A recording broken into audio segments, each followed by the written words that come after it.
You will definitely dive deeper into the initiatives that you've taken within your own community. You're leveraging AI as a tool for efficiency and crisis management. Next to my screen here is Tanav. Tell me about your experience as a data scientist working at Booz Allen. How's the federal side of things? What are some ways you see the technology and the evolving innovation field moving forward with the help of AI? Yeah, yeah, definitely. And kind of going off of what you just said at the end, as a lot of people know, the federal sector isn't doing too hot right now in terms of, technology and staffing and things along those lines. But basically what I do as a data scientist at Booz Allen Hamilton is a lot of client-facing work related to implementing large language models and natural language processing. And what that kind of means is basically going into some of these older client offices within, for me specifically, the Department of Defense and the FDA, and seeing what kind of technology can be used to bridge the gap between just overall inefficiencies within offices. And an example of that would basically be, for example, there would be an office where they have a lot of manual labor in terms of, let's say, just reading through a lot of documents and pulling out insights out of them, right? Now, this is a complete like false example and nothing that I've actually done. But an example of my work would be going into there and basically building a chatbot where our clients could actually interact with this data, so thousands of pages of data. But instead of having to read through or control F to find one specific part of this, we would have a chatbot where they can interact kind of like ChatGPT in natural language.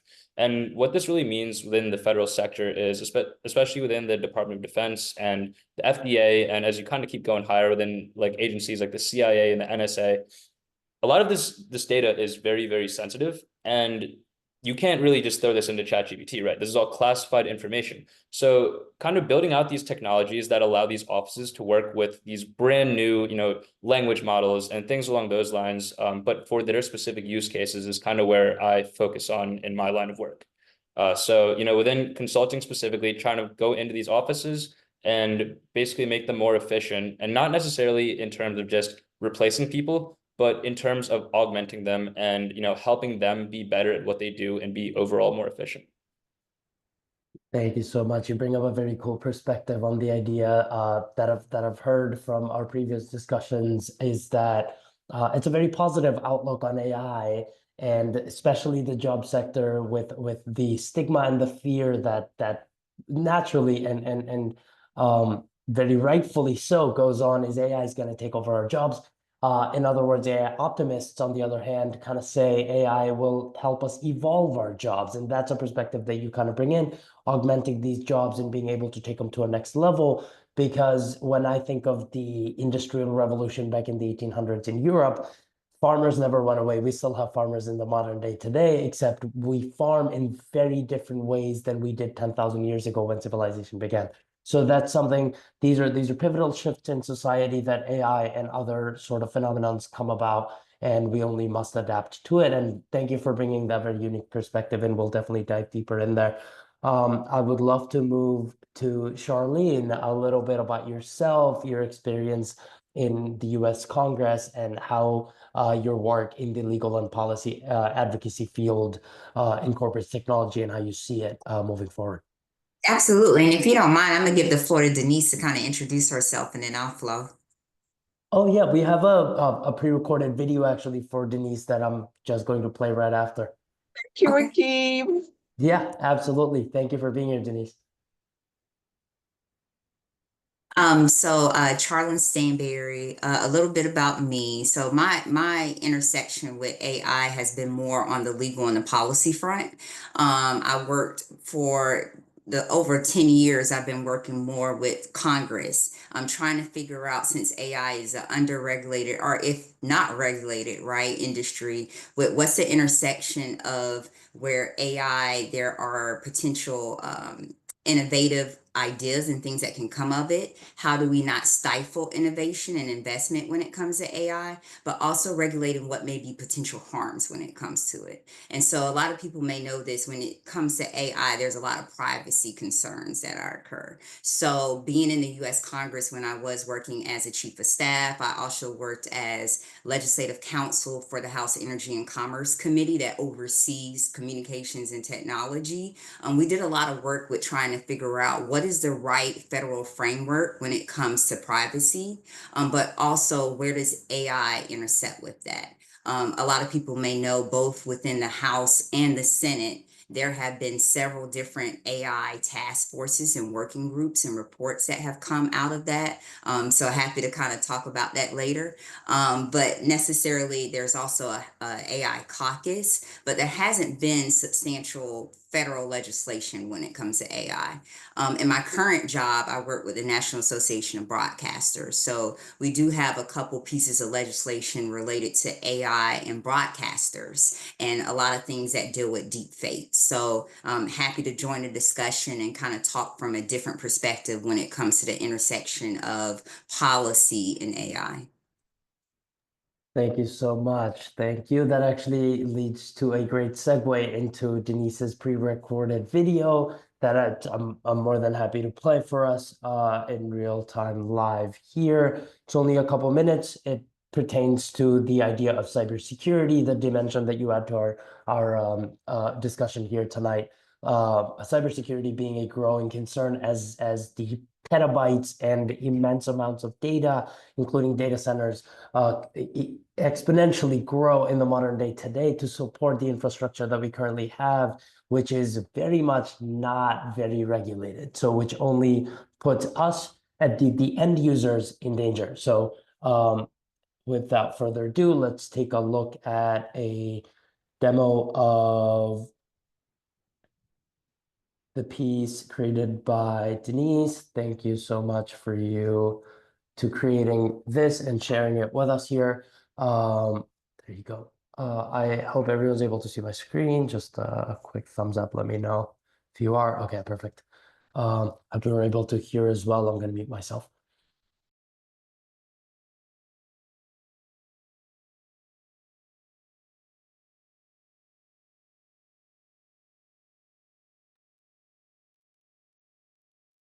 Can everybody hear the volume? No, No can't. sound. Can't hear it. Rakib, do you mind like putting the volume on? Yeah, Is it on? let me know if you're able to hear. I'm going to reshare my screen then. That way, you should be able to.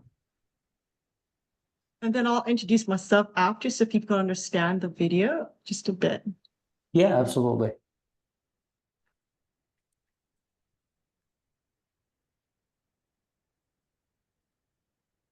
Please let me know if you're still able to hear me. All right, I'm going to change a couple sources. Okay, so sorry for the technical difficulties here, but we're going to get it through it.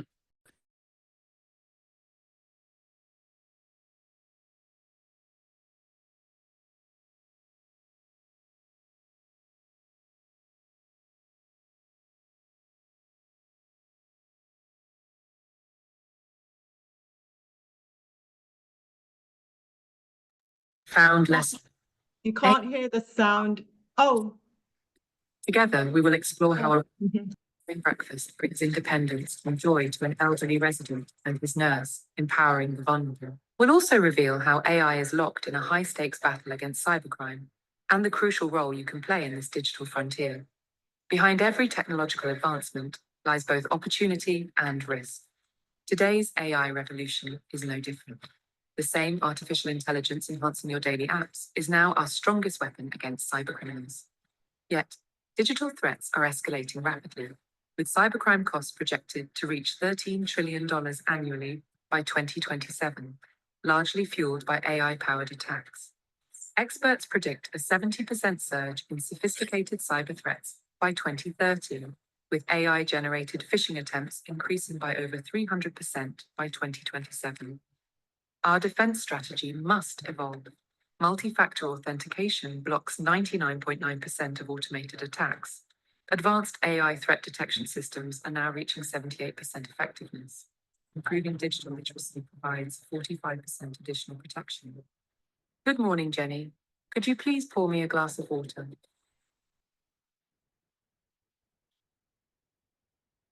In this new era, innovation remains our double-edged sword.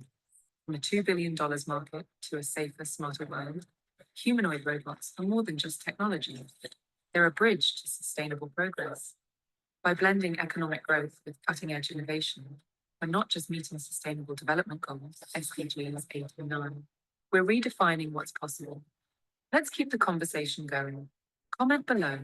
Can AI become our strongest ally against cybercrime? How might humanoid robots transform the lives of elderly, disabled, and vulnerable populations?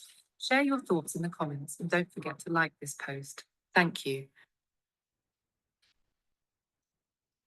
All right, I hope we were able to kind of see the creative work that Denise has produced. It was part of a social media campaign that's going to come up, hence the like and comment. Please disregard the last couple seconds. But I'm glad for Denise to have brought in a cybersecurity slash an AI an AI perspective to the idea of cyber threats, and AI being able to AI being a tool is able to be weaponized against us, as well as a tool that could be used for the benefit of protecting us against cyber threats, and vice versa. So with that said, it adds a very, very unique sort of layer to our discussion here tonight as well. And going off of Charlyn's sort of legal and policy aspect, I'm curious to see how they both kind of blend,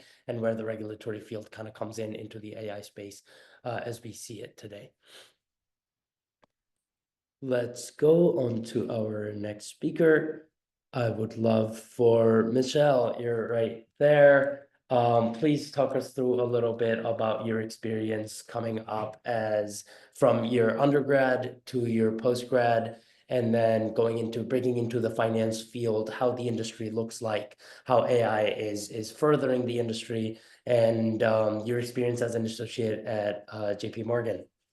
Yeah, for sure. Thanks, Rakib. Hi, everyone.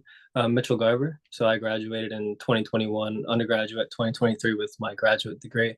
And I joined JP Morgan as a financial analyst. I joined the digital payment space. So I work in finance with digital payments. And as you can imagine, after COVID, there's been a rapid shift from non-digital payments to digital payments.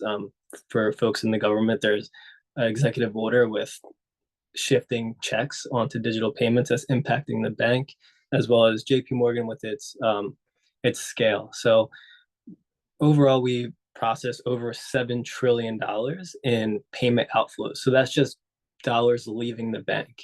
And part of my job as a financial analyst at JP Morgan for digital payments is to forecast those outflows, report those outflows, and also build financial models. One of the big things, and also a segue from Denise's nice video, is we're seeing AI being used specifically in fraud detection, fraud alerts, authentication. So we're seeing AI being used to process data, reduce scams, fraud losses, which is impacting the bank, and also migrate those non-digital payment methods like ATM, check, teller, onto digital payment methods like Zelle, Wire, RTP. And I would also add that we're working with like the government, the federal government, as well as private sector, the clearinghouse. So they process all the payments to use AI to do it more efficiently, and also navigate the legal aspect of it. So AI has significantly impacted JP Morgan as well as my role in finance. And it's not going to stop anytime soon. Perfect. Thank you so much for bringing in a little bit of a finance aspect to the discussion here tonight as well. I'm loving the different dynamics that we're adding to the discussion here, and yeah, I completely agree on, especially being on the digital payments side. That's a thing that I guess I failed to kind of notice. But like most other consumers, where the rise of digital payments during the COVID pandemic, where online shopping to everything moving online to Zoom meetings and everything, gaining so much more traction than it previously had. In turn, actually putting on more pressure on the infrastructure that currently exists, leading to upgraded infrastructures and creating a requirement or a need to upgrade these infrastructures, making them more secure, being able to handle the bandwidth of payments and everything else that comes through is definitely adds multiple layers of complexity to the work that you're doing, and thank you for doing so. And we'll love to dive deeper in. I would love to give Denise a quick chance to introduce herself as she requested. I think she's able to be on the mic for the time being. Denise. Yes, Rakib, I just want to say thank you so much for sharing my video. Thank you, United Nations Association USA, for the gracious invitation to speak at this vital conversation circle. As Rakib had stated earlier, I'm Denise, CFDB Connect and Legal Counsel to the United Nations Office on Drugs and Crime, the ad hoc committee. I'm honored to collaborate with Charlyn, who you heard speaking. So in my video presentation, I have humanized robots showcasing their potential to support the disabled alongside humans in the hope that they will become accessible to vulnerable populations due to shortages in healthcare and home health aids. As young as I am, I have witnessed aides falling asleep during overnight shifts, and while understandable, this is detrimental to patients. My work leverages technology for social impact, in evidence by my leadership at the Black Professionals in Tech Network Global Tech Summit, also known as BFUTR, which drew over 20,000 participants, and my mentorship at FreeWill, which mobilized $7.2 billion for philanthropy. As a Together Band ambassador, I advocate for equitable progress under Sustainable Development Goals, SDGs. So even though I'm joining you off camera due to my injured hip, this is my first public disclosure of my disability. This experience has deepened my commitment to inclusion, innovation, and I warmly welcome your questions to further this dialogue. Thank you so much for your piece, Denise. We're glad to have you here, and adding the different cybersecurity and the other more humane aspects that you've helped us add to the discussion here tonight on AI. Thank you so much for being here and contributing. We will move on to. We have Jeff right here, segueing kind of from Michelle's finance experience. You come from a very similar field. Talk us through it. How's your experience being in New York City, being in very much the financial capital of the world? How AI? What's the sentiment on AI in Wall Street, and how the industry is adapting to it?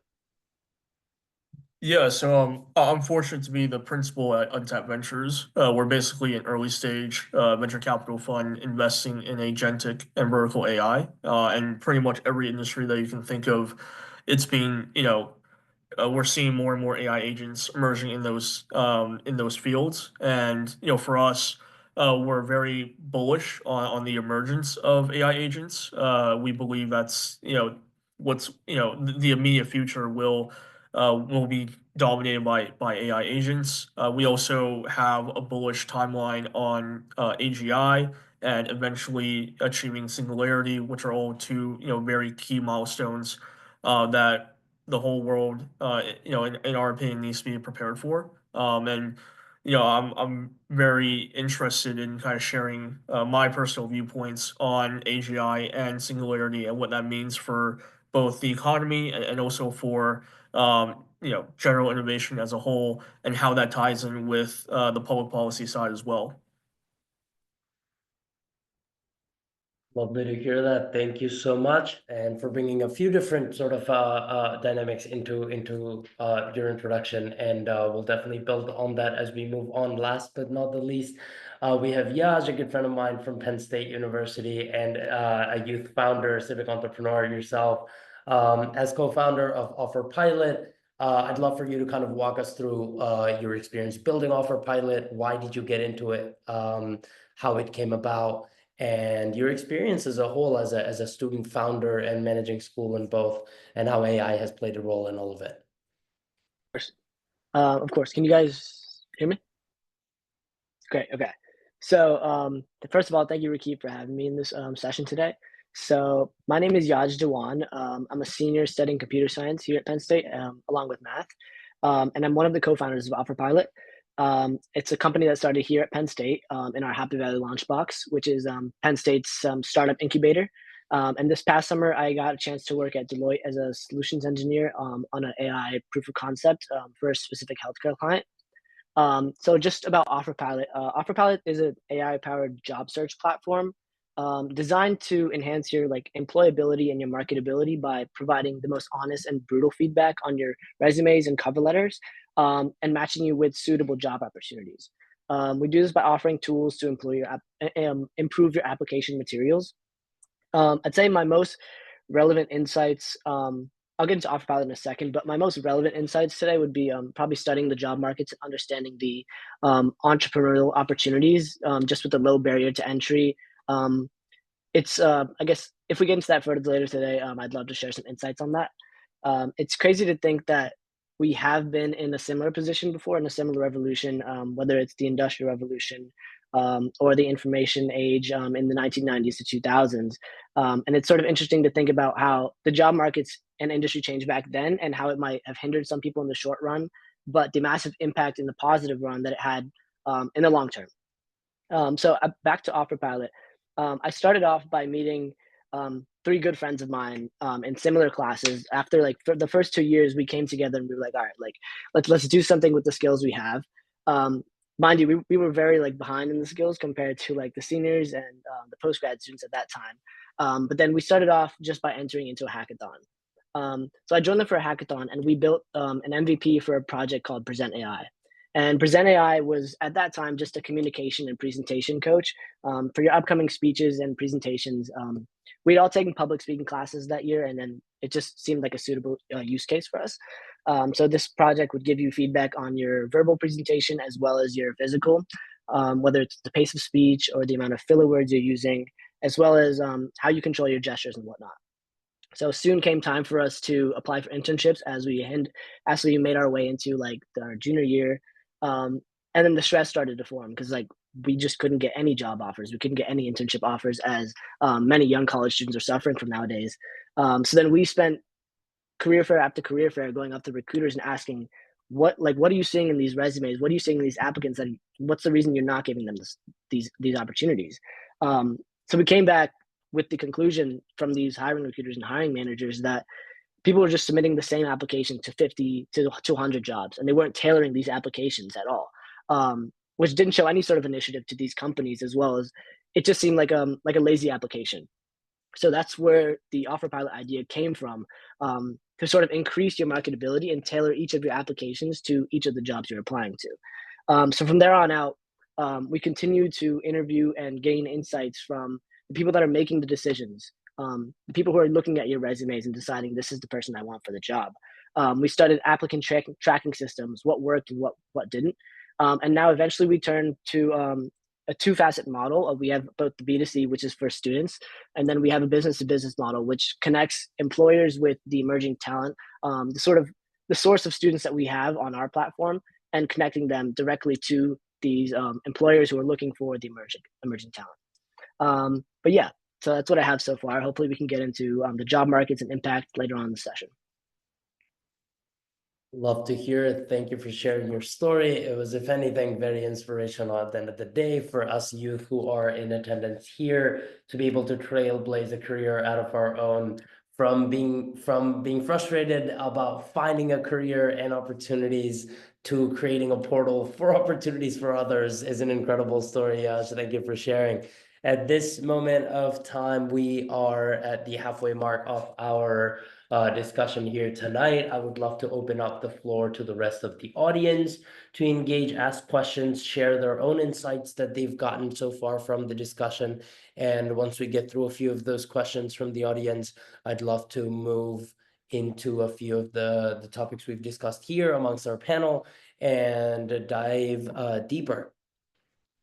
If we have any questions coming, please raise your hand in the audience side of things, and we will get right to you. And while we wait for a few questions, I would love to kind of start with the financial side of things here with Michelle, as well as Jeff. I'd love to know a little more about the digital payments sector and the cybersecurity aspect to it, how AI plays a role in the digital payments sector, perhaps in the KYC, AML laws side of things, as well as getting the payment pipelines more efficient and whatnot. So you both would definitely know better, and we'd love to know a little more about how the industry moves forward, the financial industry moves forward using AI and using AI as a tool for good. Yeah, Jeff, I could start, and you could pick up right after if you would like. So what I found is in finance, the biggest loss that we have for payments is fraud. Like you have operational costs, processing costs, headcount costs, people to work on the products, but the biggest cost is by far fraud losses. And fraud operations. So people actually working to mitigate the fraud losses. After the transition from non-digital payments to digital payments also has grown with AI. So AI has emerged kind of in the same time frame when banks and big corporations started actually utilizing the technology. So what we've been seeing is large fraud losses after COVID because of the large transformation to digital payments. Now we're starting to see that tailor off. Although the fraudsters or bad actors who are using AI or new digital technologies to find a way to like steal money from other people, we're also utilizing it in the firm and investing heavily. So a lot it's kind of a race to see how much big banks and corporations could invest in new AI technologies to mitigate it. And really what's happening is we're taking large data sets, analyzing those data sets, and then predicting how we could mitigate bad things from happening in the future. So that's how AI is being utilized right now in the fraud space. And we're seeing it's effective. It's a lot of risk rules that are being implemented. So yeah, it's an exciting time. Love to hear it, Jeff. Any insights and thoughts on that? Yeah, I kind of take a different angle on how AI is playing a role in finance. One area that we're seeing a lot of kind of development in is AI with investing. So we're seeing a lot of AI due diligence tools where, two of them that come to mind immediately for me are Yajat and Intelligent. So Yajat is basically an AI tool that records meetings that investors have with founders, and after that meeting, they would then analyze based on kind of the transcript and the performance of the founder, what are the key traits that they possess, and then based on that analysis, they would then determine whether the founder would be a potential fit for the fund, whether they have the potential to become a successful founder. And then Intelligent is a tool that's more kind of a technical research platform where investors can upload pitch decks and data rooms of companies, and then the AI platform will basically analyze those pitch decks and pull in the key insights and provide kind of almost like an investment memo that the investors and the firms can use for their due diligence. So if you can imagine 5-10 years in the future when these platforms become more advanced, it can almost replace the entire work of an analyst or associate, and that would be a huge game changer for the finance industry. Well, that's very very novel in terms of what I've kind of seen in the industry and everything. But yeah, kind of taking over the due diligence side of things, especially in the investment field using AI. Of course, it's a great leap forward, but what does it look like for the investors? What are the sentiments looking like for those that are awaiting investments is definitely a question to be answered, and it's in its infancy today, in a lot of these tools still being in development and testing phases and just being rolled out very recently. It's only a matter of time that we wait and see how the sentiment is from the public and the rest of the industry there. Thank you, Jeff, for adding to the discussion here with Michelle. I kind of want to shift gears just a little bit and look at the elephant in the room, the job market. Well, as a global goals ambassador, I'd love to bring your perspective in from a global policy lens, as well as a community and a grassroots lens as well, having your own consulting sort of firm and platform to give back. How do you see the global job market kind of moving forward with AI and especially the stigma being there with AI taking over our jobs? Do you play into the words of an AI optimist where the jobs are only going to evolve and not going to get taken over? Some thoughts, insights. I'd love to know your perspective. Sure. So I'm happy to share sort of some of the insights I've heard throughout my work. So of course, there is this fear around job displacement due to AI, of course, right? So people have, and justifiably have this notion that automation and AI can lead to significant job losses, and especially in sectors like manufacturing, retail, transportation. And so that concern is valid, and there might have been some jobs that have been disrupted, but AI can also create new opportunities, and we've seen that in other areas with data science, especially as we also think about how to, provide ethics around AI until there, is regulation, or if there's any regulation around it. Cybersecurity is a big one that I know that has come up in today's conversation. AI systems training and maintenance. So there is a bit of expansion in new sectors, especially digital and tech-based economies that can promote entrepreneurship and inclusive economic growth. And that's been the focus of my work as a global goals ambassador. So this past fall, I helped launch a program here in Chicago, where I am based, that is primarily focused on helping entrepreneurs utilize and leverage AI, because we know that especially small and medium-sized businesses can directly bolster economies. And so we've identified ways we can support their growth. And so one of the sessions of this program is where I've invited experts in the field to help come and train entrepreneurs and connect them to scalable AI tools and resources. Like from ChatGPT to Grammarly and Notion, that can help small teams perform more complex tasks, from copywriting, customer service, planning, without needing like a large staff or high overhead costs. Also providing training around prompt engineering to optimize generative AI use, and also helping them to leverage AI tools to support lead generation, automate messages and sales pitches, and boost marketing. So we've seen how AI can benefit, small businesses and medium businesses in that regard. And there still seems to be a space in the market for, for AI to serve as more of a tool rather than a replacement. I always like to say, and especially in my consulting practice, because as I mentioned, I focus on crisis management consulting, and while it is a helpful tool in terms of, providing scenario development and predictive analytics to anticipate the most likely threats that one of my clients might face in the industry, helping me design real-time simulations, and enables me to help risk forecasting and disaster response, everything from pandemics and climate events to cyber attacks. At the end of the day, nothing can really replace judgment of a human being, right? So I like to look at it as a very advantageous tool, but I do think that there is a very much need for critical thinking and judgment calls in certain spaces. So I think it's striking the right balance.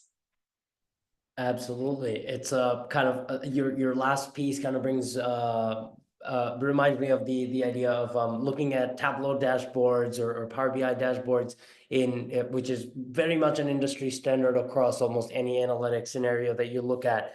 Imagine those Tableau dashboards just automatically making decisions based on metrics going up and down on the board itself. That's clearly not what happens.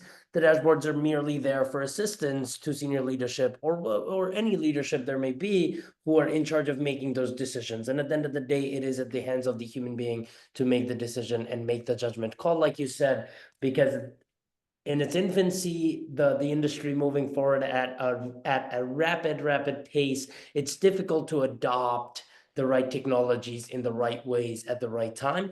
And on the topic of adoption of new technology, as well as the legal space, I would love to bring in Charlyn and a little bit of your perspective into the regulatory space and how AI regulation is moving forward. It is probably moving a little slow, and we would love to know why, how things could get better and move a little faster and reduce bias. A big problem within the AI data sets that exist in the modern day today, kind of creating a wedge or a greater divide in the digital divide argument in the first place. But right before we do so, we have a question from the audience. Brooke, right after the question, we'll jump right back to Charlyn. Thank you for the patience. Sorry. Brooke, go ahead. Thank you, Rakib. I just want to say thank you to all the panelists. I really appreciate your contribution to our research. I had a question for Tanav. I remember that you were talking about how AI is being incorporated, into the government for the sake of efficiency.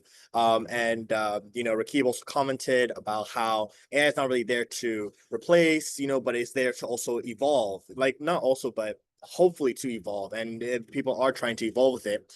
I did take a different perspective though, in the sense of that, maybe AI also enables people to somewhat monopolize on contracts with the government. That is something that I have somewhat seen, especially with Elon Musk. I don't mean to get too controversial or political, but he is really pushing for a lot of tasks to be done with AI companies, and particularly his AI companies. So it makes me think that, AI somewhat is a piece of technology that, even though it can help, jobs evolve and overall processes become more efficient, maybe AI is also an enabler of monopolizing, contracts, this from other companies as well. So I don't know. What would you think about that? No, I think that's a completely fair perspective. So the one thing I will say is that you see, especially with the government right now, they're trying to stay on track with the rest of these big tech companies right now. And obviously companies like Google, Meta, all these big tech companies, they're pushing out a new language model, some sort of new technology almost every day. And at the same time, the United States as a country doesn't want to fall behind in this race. And you'll see models coming out from like China with like DeepSeek, for example, and they want to work with these big tech companies and try to integrate their technology. And you'll see more often than not that there'll be contracts coming out with like Amazon, Microsoft, trying to basically get them involved in just the overall government landscape. And a lot of the United States government, whether it's military, civil, or just health in general, a lot of their infrastructure right now is based off of these big tech cloud computing companies. And I will say that definitely does leave a lot of room for a monopoly. And kind of like how you mentioned how, for example, like Elon Musk and there's other big companies that are trying to win this work as much as they can. It completely makes sense from a business perspective, right? Like they want to please their shareholders. They want to get as much revenue as they can. And at the same time, these governments don't want to fall behind, and they don't have the resources by just sticking to their own, staff or just their own technology to be able to win these this overall technology race with other countries. So you definitely see this becoming more and more of a trend, especially in like the upcoming days with things going around like the dome that they want to build, like Endural, Palantir, and what is it, Elon Musk space company. So you'll definitely see these contracts start to come out more and more, and it's definitely something that's worth watching. So it's going to be interesting how it all turns out. But the one thing I will say is just, the government by itself doesn't have the resources to be able to win this technology race as much as it sucks. So there's going to be tons of these big tech companies coming in and bringing in their technology, their frameworks, and their infrastructure. Do you think that maybe like I don't know, anyone. Does everyone think that maybe like, different types of policies to protect businesses and like maybe the economy at whole is needed to, kind of limit or, somewhat contain the effects, the economic effects, of rapid AI development and AI technology? Um, I'd love to add a little bit to the section and toss it right to Charlene. I think that's a great segue over to her. Just a quick pause, Tanaf. Thank you so much for adding that. It was a very, very unique sort of perspective from the private sector looking out into the federal side of things. Very, very unique. Thank you so much. And definitely added a lot of things that we didn't essentially kind of know from behind the scenes. You being there, sharing your insights, really appreciate it. Charlene, to add to Brooke's question, less of controlling innovation. You really can't do that realistically. Innovation will occur behind the scenes or in front of you. So maybe guiding it to the right direction. That's what regulation kind of does. That's what regulations often aimed for when a bill is born in the Congress. So kind of walk us through the process. What do you see happening around you in the regulatory side of things regarding AI, and with all the panic and the hype at the same time going on, how's the regulatory space responding to it? Yeah, excellent question. If I had to just give you a simple answer, it would be yes. But do we know how to get there? No.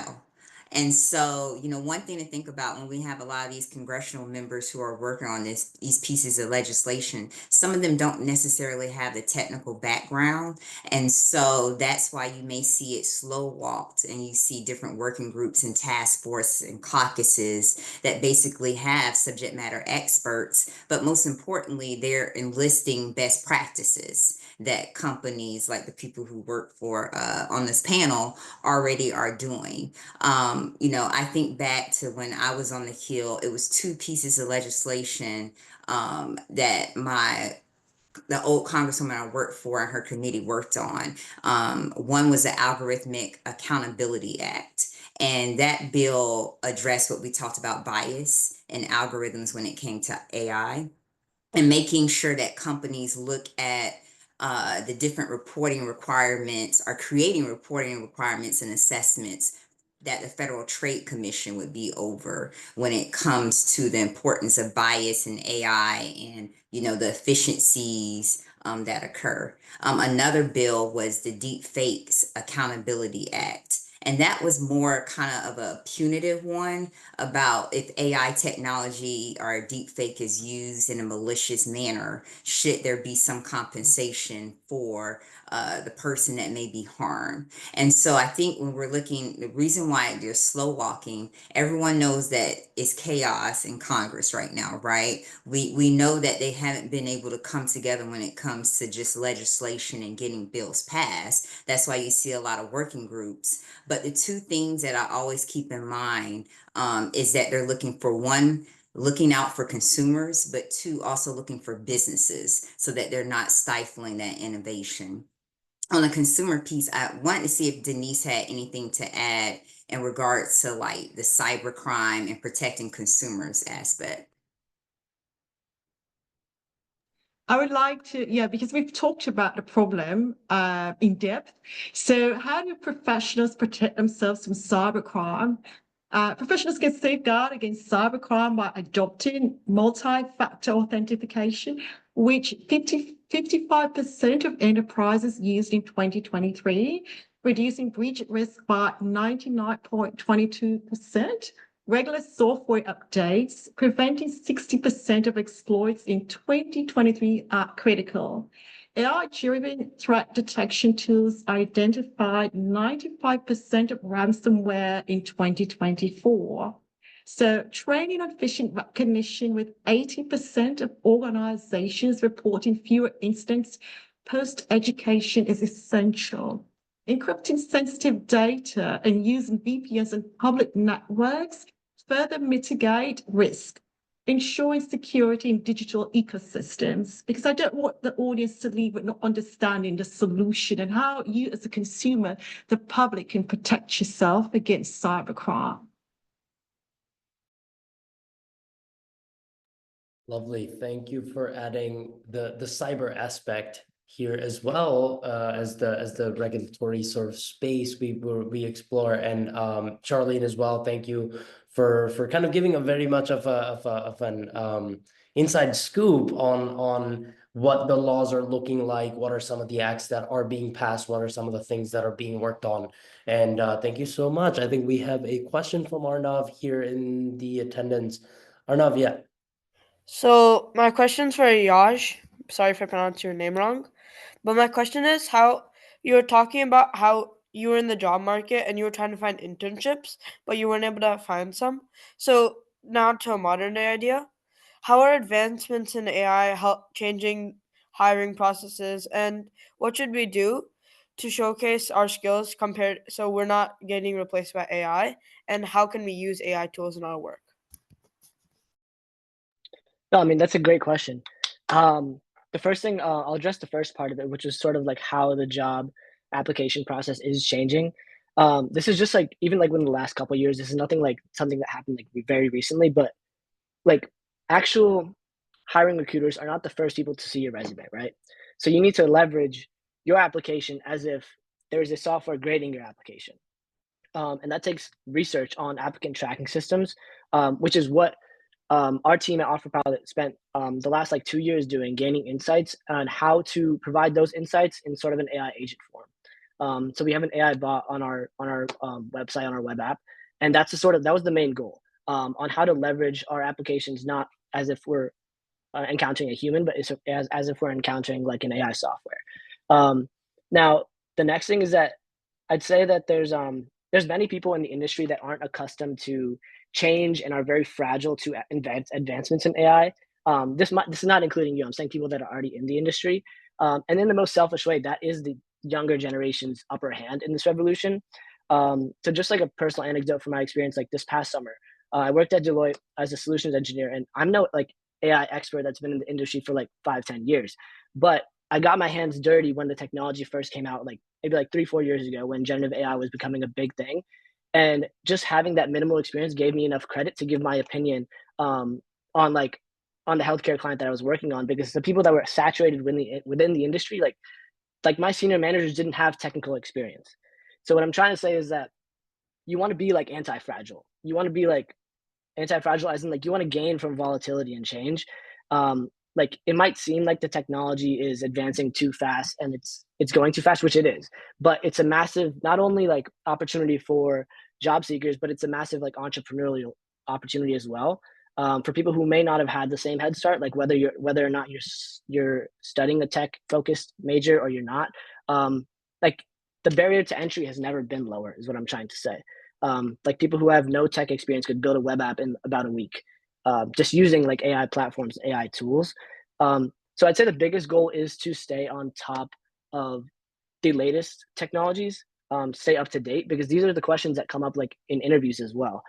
They ask for your insights on like the latest tech revolutions, because they want to see if you can sort of take those skills and bring it to a workplace environment as well. So I'd say like stay on top of the wave, honestly. And that'll just give you enough of edge, because there's too many people who are just falling behind. So yeah. That makes a lot of sense. Thank you. I hope that answers your question or not. Thank you so much, Yaj, for kind of putting in a little bit of a youth perspective. And that was actually a great piece, especially considering the majority of youth audience that are there in this call today, listening to yourself as well as the rest of the panel.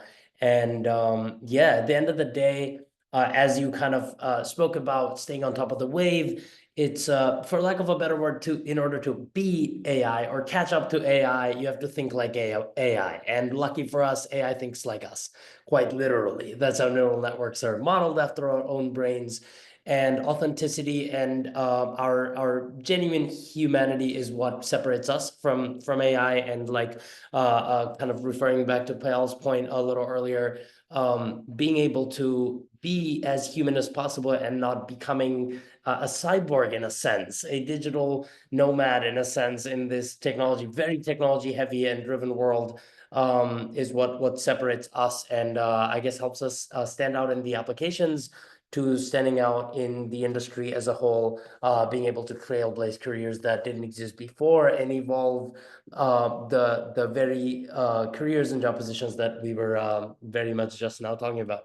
So on that note, I would unfortunately have to let the panel as well as the rest of the attendants know that we are nearing the end of our discussion tonight, with about a minute or so left, and I will give this a chance for our respective panels to share any closing thoughts before we say bye. And yeah, thank you so much for being a part of us, being a part of our research here today, being a part of the call, and enlightening and inspiring the rest of youth, as well as the intergenerational crowd that we have virtually here with us. Thank you so much for taking the time out of your day and being here to participate in the AI for SDGs series at the United Nations Association. To the